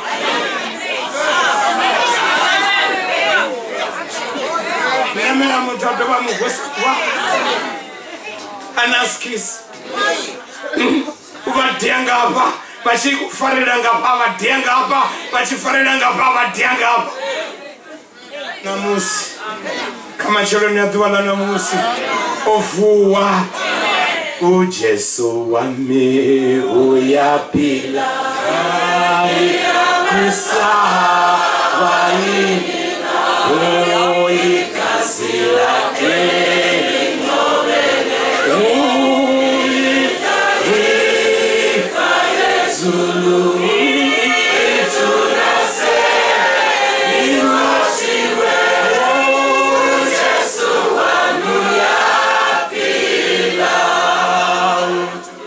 Haleluya. Mbelela mfumakazi. Haleluya. Pachiyelelwa. Haleluya. Runakosi ya jenarufuni neivochira navone vavochira. Haleluya. Lelia tombo levana vaisraeli vava vachinwa madhikalo. Elia tombo lela valo varanga panda. Elia tombo line wangalivurera.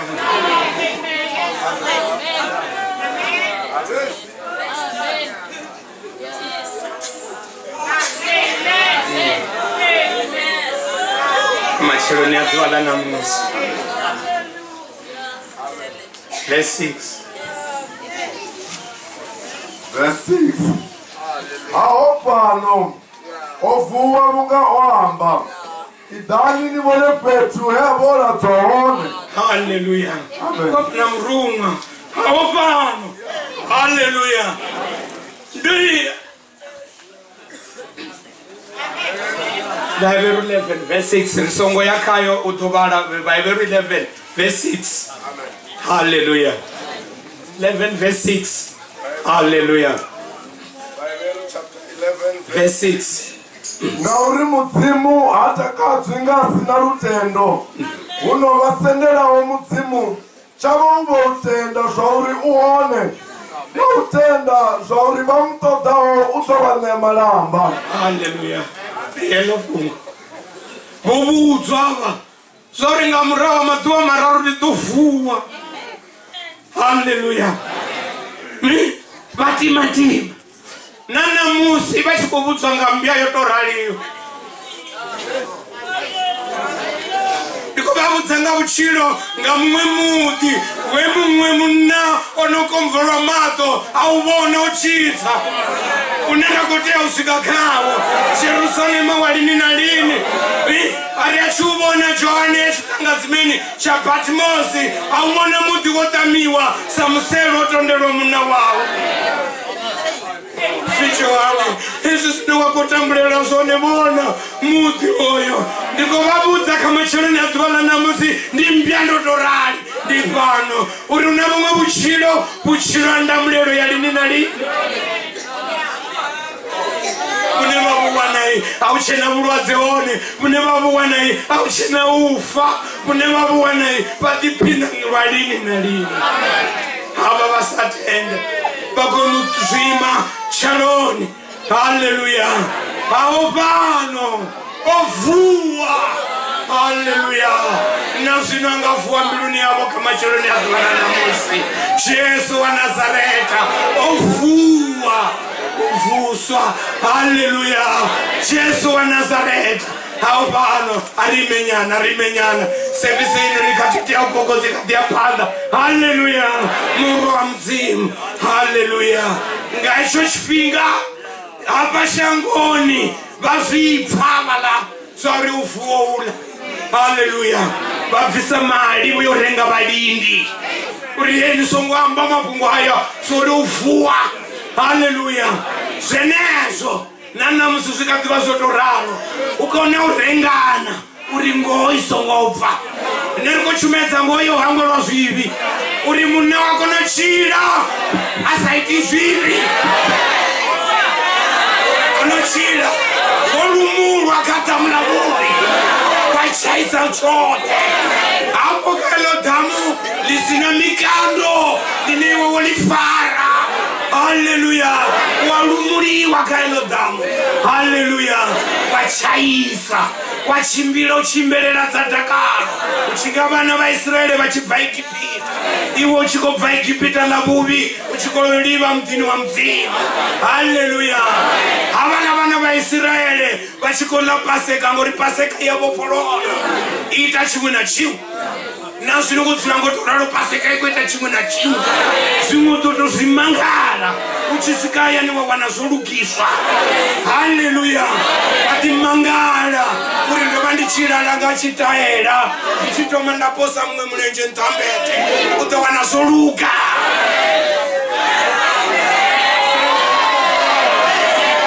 paseka nevamwe vana vala Igipita nge vavopololwa vabva vachihwenya haleluya okunda murumwa mulozi haleluya mara ungaita zviri vatu vatinonga unomera bhere ya pride kavatsi yapo kaiyo bhere ngori tuvawise yo bhere ya pride atsepasi magonani ya Jesu wa Nazareta haleluya vafunza zvibyanana mushimundi wavakala rine ritova zvibyanana wokudhanyedza dzikuni haleluya mara vafari vandava ndiyavala vakala koni vafari vandava haleluya tuvahili vafara zvimangadzo vafuna voneve vavavoedera vazipfa zvikosi yovuwa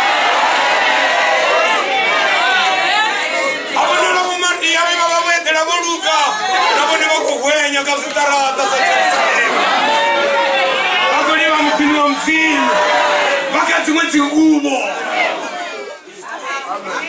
eti vokulungwa nadzo mara vavuwanga mumwe muviri navone rale vachitenda ezvi richikoperekedza ili bhokisi heitumba asi yesi vone vakupongwa hapendi heitumba ine yakovi vaisa vuvini ita mara una mwana nekulila ngakumwawo oyo yekwe Jesu ateverera yene oyo neatotomuhangwela zvivi amune vutanzi auhangwelwa zvivi achaise chote vuvini wane vuketwa nandovedza manza muye muketwa ulive hayani haleluya wachaisiwa vati vasatani ndikurukuguma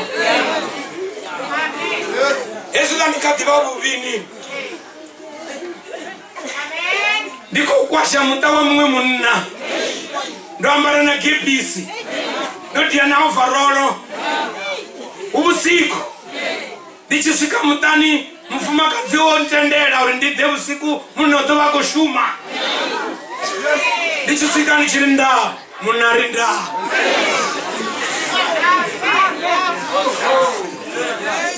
apo nivone vakubononga vodzumba maone avongodzumba mamukomana ndibvaona ndochaisa munhu achiri ndaa ndari ndikotodavo jeke vane ndashuma navo nendidzula chituni ngocheke ndishuma navo salisole nendilisole ndimudededzi nemara ndikuri ndilisole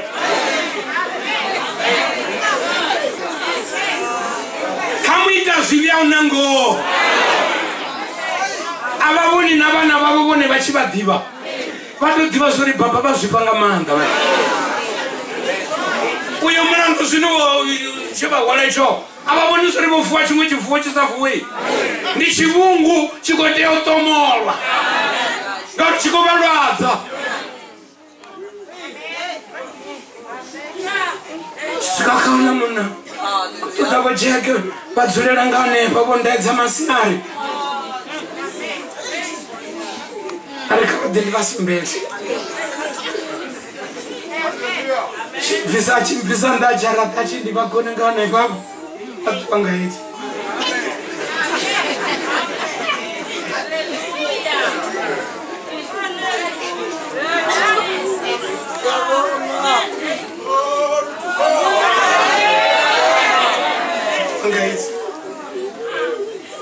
chigidi chacho tacholira chigidi ngori ndi polisi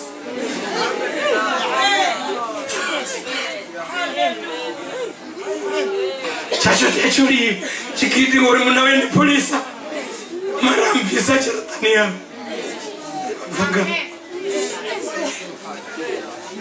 chivanda chenandirari agitima ukuma kushava ni mishumo mivi una chikadi chine yatolatedzera vatolatiwa vone satani avatuchera arika vativonere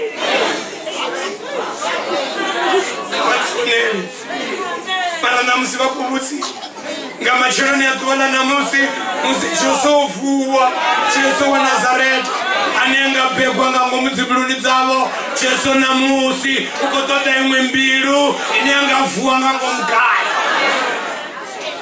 mushumo itiwo pelele haleluya vafuswe vachire bumwe buchiro ushanduka buchiro alini na lini haleluya ngauri woune vakubuchira bone panda chipatuko cha mzimu ukuningisa chowe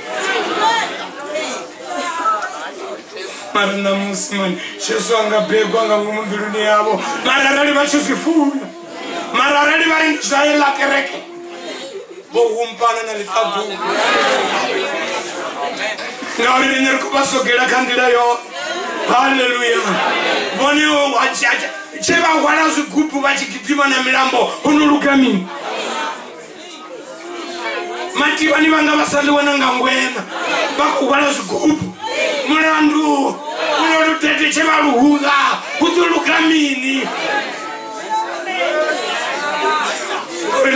ngori ulutete ulo ndinowa yakale yokatana kavone yokatana mihumbulo auna chinoluga mtani nduchaima ndigage aipeli avati utsisuri wai atiri ndinowa yolutete lokata mihumbulo mara namsukutodza mukatululi Jesu wa Nazareti akulengere kanyezo vauye vaseze vasikuchime haleluya vaimbelele dzadhakalo vachiayani haleluya mtangana washu idzo mbanje dzine wavakadzo ngauri paseke yodhauvopolora apo kaovupuli apo kaiyo jogo uri uve pasi jogo uhwaleni aleluwa isagogoni ya Jesu wa Nazareti haleluya ubve apo kadzimbanje haleluya umtukana wotoralo haleluya nduri hayani mme avachaderani nguri kuvali wavuya wadhaa mme vono vaene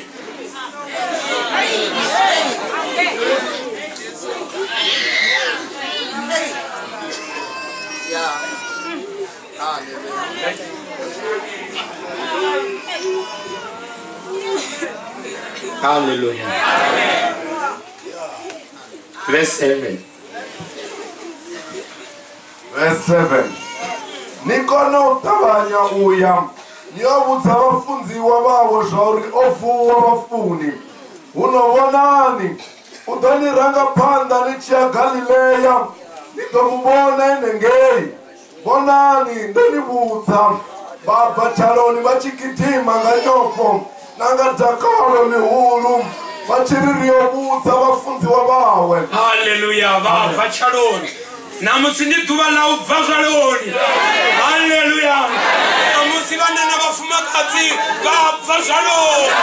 Haleluya. Atidivizoti vone vakuvhulelwa tombo vakachalode. Haleluya. Namusi chalo chovhulwa Jesu ovhuwa navone vabva kachavo charo. Haleluya. Hapo ivava vachiumbulota vachadobva namusi vabva vachikwenya vachitakala kuti haleluya katakalo lihulu danikaye chichalo. Haleluya.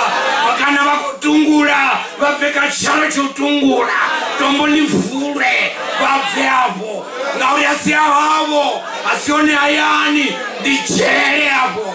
Haleluya.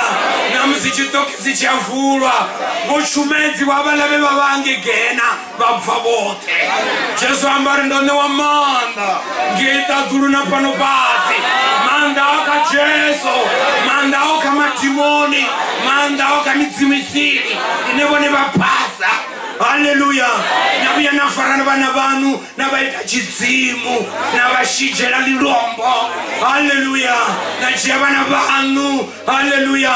Naita mieno ngavo nikuanela ulowa namusi kama chironi atuvana namusi vangachaisa vabvapo kaezo zvinevaa.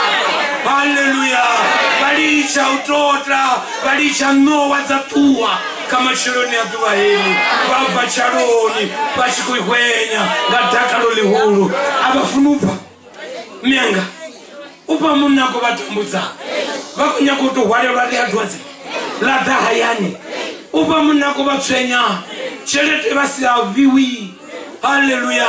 Ponotovuya vamupota ngeya masocial worker zvitoguma lini pone muna kati upa yavo machonise zvitoguma lini vana vakuchimbira vapedzi avana zviambaro pone vakuliwa ndivubofu deonoho mara namusi Jesu wa Nazareta anga vavoporola vabvakaomubofu vavuwa kaecho chalo vabva vachiriza vachipembera vana mifululu na dhakalo vachiri vahayani vachi ndovopololwa direnda mudzimu.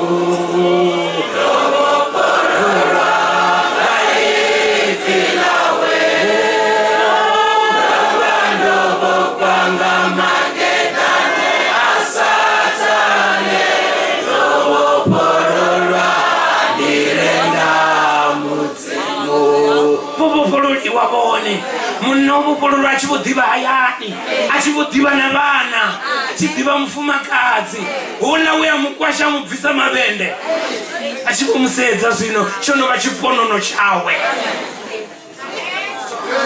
ngaurumwita zvivuchengeroni. Haleluya.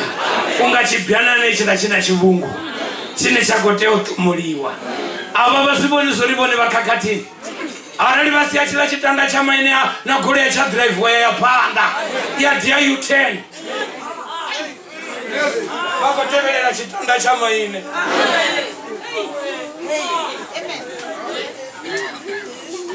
Ndivubofu dhono une watodzulera mumwe munhu asina nazvienda kuva mune yote napfunzo yavo aivonari vana vari vovala dzidigiri dzigai une vatokubiya vagwadhamera nambudzi ichiri pfu variyotenda.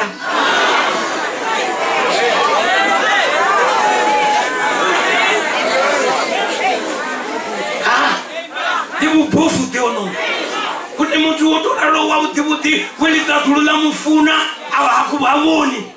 Ndivubofu dhono kavave apo tingangeno kavave unawe atevelela vone ajena lufuni achikutevelela vone kuri mishumo yasvisvikweka vone emishumo yavubofu iveka vone.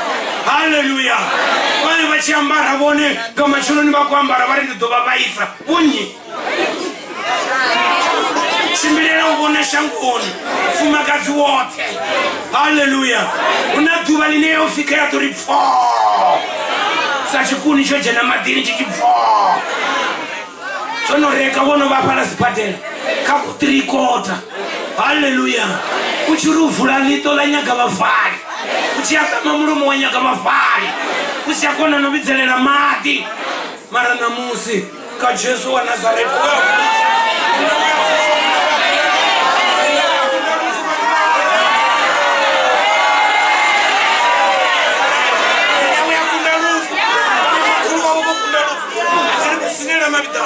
kana makazi wavo vokunda lufu atiri vozinela libitani mara una munhu nawe akunda lufu. Jesu wa Nazareta anokotota vote avuye vasiye malombo vasiye upasa matukwani alani vasiye vave vavone vuchilo mani vachiufuwa vana vavasi vone vakutakala vamwe vakulila. Haleluya. Vone vakula vamwe avali mara namusi kamacheloni aduvala namusi kavafe apo. Haleluya. Vone vadiveliwa ufuwa vati vadiveliwa ulowa vati vadiveliwa namela pere vanamela pere kavafe apo. Iwo mtukana udiwa uchinya vana vavatu chihana iyo milandu utoipindulani kauri ni milandu ukayapanga mzimu ungayapanga mzimu na milandu iyo namusi milandu ingapfumedziwa papanga milandu yote yahanguliwa nga Jesu wa Nazareta munna we akunda lufu uri vana vabve zvivini vachene uchiloni mutsapeli. Haleluya. Ava vane matenda ndinyani atenda rafa chanda cha Yehova chidzumbulelwa nyi. Haleluya. Echi chanda chechaposiwa shangoni uri chilamulele vana na vafumakazi mizamo voita musi vipurapura voambara musi upasa voita musi zosvikagai atiri milayo novala milayo haifumbisi mbilu ukototeya chimwe chanda na mamwe malopa ufumbisiwe mbilu imifumbe. Haleluya. namusivone vangari ndiufumba vasungoyatava neavongoya vashuru mara namusi ukototeya limwe dzopa mani kamwe mufumakazi. Haleluya. namusi munawe wachidhakwa umwadzele umuvhule nazvienda achiyambeteni. Haleluya. ovuya ukambiwa achivhuwa ngatwale vhumu nezviliwa zvinone valunyunyu ovuya shava na jaratanga ntano yavona mara vachibva vari haleluya haleluya igayeneyo. Haleluya. kanye uchilo asione uchilo ndiyachivotswa uchilo ndiyachipuka zvito zvavo zvitanzira ndira yevaifara namudhuni wako yakawo. Haleluya. vaita zvivi vafara ndira yakuita zvivi vachikwaya chivasoni atiri mudzimu zvinoi otoveya chivaso ngauri mutu hafi aveya chivaso chori matuku yote ati yatuviya ndavona namufumakazi namutii ane achisuyela mutawa waje matuku aisa wadhorobhoni atiri matuku ayadhalidzalini chivasoni yange navatu vasongoluga votorara vakuiswa dhalidzalini kuri yavongoluga musikutoshumaminingapo mara namusi kupembeledza mudzimu mbilu yavo munna wachipambano kuchimbila chikokonya aumpimbiri yavo chimbila chikokonya wanewo kudipina kukapula vupongwe aumpipo mbilu yavo munna wachilidzi munna wa mavadzi chandani kuchimbila munna sina zviambaro munna sina zvienda kuchimbila 100 kilometers kuchimbila chipembeledza vana vababa aumpimbiri yavo vone votorito ampipo mbilu yavo vone vofareledzwa vangafunguvu lialela valikodhobedza dzibungu mara namusi chalo chiovhurwa. Jesu wa Nazareta kuri vana navafumakazi vapesalo vana navafumakazi vachaiswe malombo avewe pasi mapalu atuizwe dzipele dzisokiwe. Haleluya. uyelele amune wawo. Haleluya. ufi mudzimu tuli chokumbula zve vatu vaita vasatudhiva zvinogona yashango loturi lirembuluwe avanyaki kamacheloni aduvala namusi bobe votavelwa paseka yaurengulula vabve avone vavaona valichoulanga muviri nguringisa vachirengwa.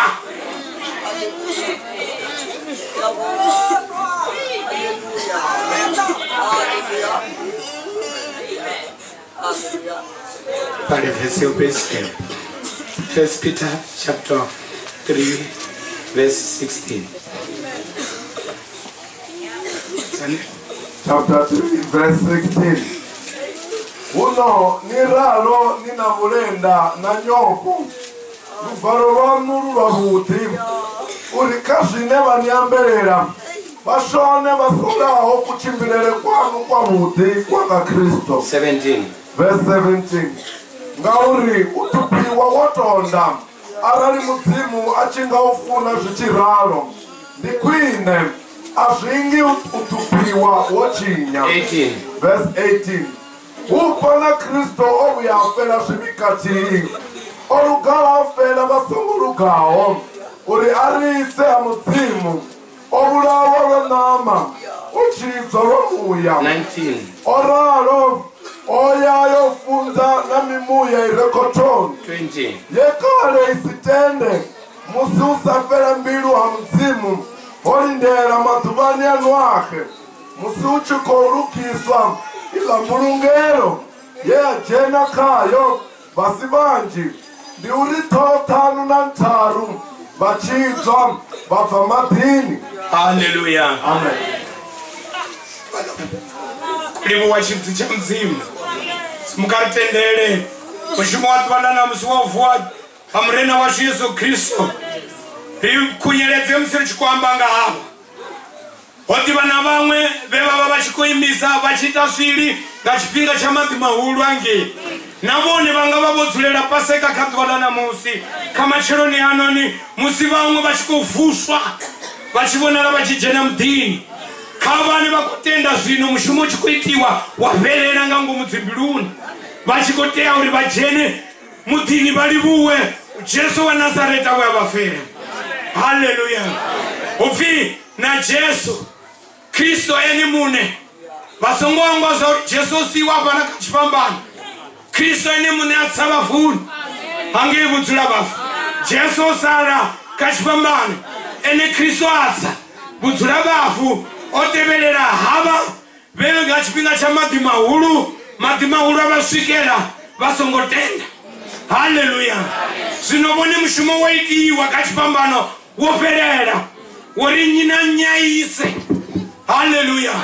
Navone kama chirina tuvanana musi chalo chovulwa Jesu ovuwa afuwe mbiluni yavo avala vorula paseka icho chipinga vabva vote nana musi riabva rote rinena vana vasho rinena vamakuru vasho ribveapo rote kaikipita la vupuri rilive hayani.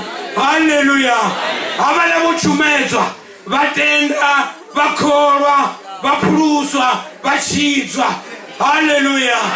Rine arichidzwi nga uchina arichidzwi nga ndovedza arichidzwi nga brapuri. Haleluya. Vatu vaufudzu vafa ndivo yauri vatochidzwa nga uhangulwa zvivi zvavo mushumo koti yauitiwa wauhangulwa zvivi kama chiruni yatuvala namusi apa wauvhuswa hapo lividhani hapo uneiwe wambara zviambaro zvarufu zvitsvu uchimbira svisvini line lava litsvu namune walo ndi mutsu uvako vasogera chivasoni ngauri navo vatu vauya vongwambara mbilu dzavo nedzisvisvini. Haleluya. Zvino ivo kusokiwa kamachironi yaduvala namusi. Haleluya.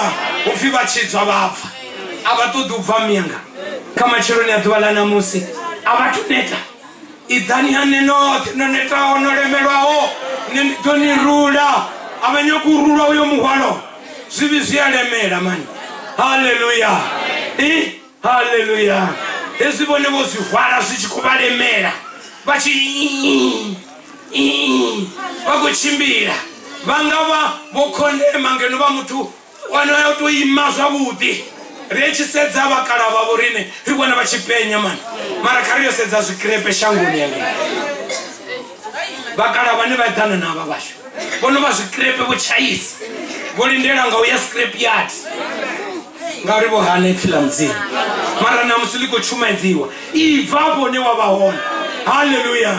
Ibvapo unewodzula hone unewagorindione hayani pasikayula mulele ubonale chimwe chanda mani ubonale uchibva iwe uchimbelela dzadakalo kama chiro ni atubala na musi Jesu achikomona mona pa mune wa mushumo achiyangeni achibuya yangeni achikodabelesa imwe mbilo haleluya ishali chikoritiwa Elia ishalela ritiwa Bethesda na kama chiro ni atubala na musili chiritwa nyina nyane ajenanga ngomu achiwana uhangolwa zivi nyina nyane atiposela achiwana upola malwazi nyina nyane atiposela kuholebwa akuwa wawana mato wawana milenje wawana muta haleluya paseka kumune chimwe na chimwe kama chiro ni atubala na musi abatendi miyanga machiro ni atwala na musi unamupembelezi mututudzi achikuimbelela haleluya umlangazo muya